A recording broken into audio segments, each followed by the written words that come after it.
Can I overmold over an existing part with SLS 3D printing? I get that question a lot, and because I'm dealing with engineers, they're always trying to figure out how they could make it work, but it just can't work. So this component is an excellent example of where you think it was actually working around another component, but it's not. It's actually two pieces that have been built separately, and then one was inserted into the next. Because of the SLS process, what's happening is there's a vat of nylon powder on either side of a metal plate or the bed.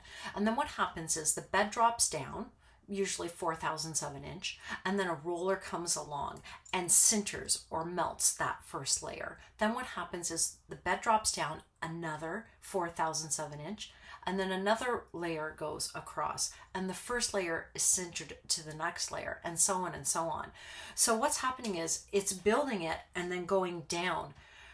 There's no way to insert anything in that build because it's compressing the material down. So if you were to even just stop the build and then put a piece on the top of it, the roller can't go across it.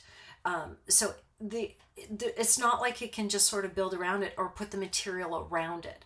It actually would have to be built in pieces and then assembled later.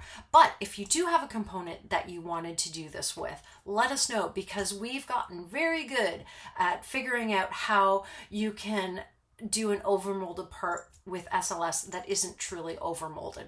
Let me know if you have any questions. Would love the challenge.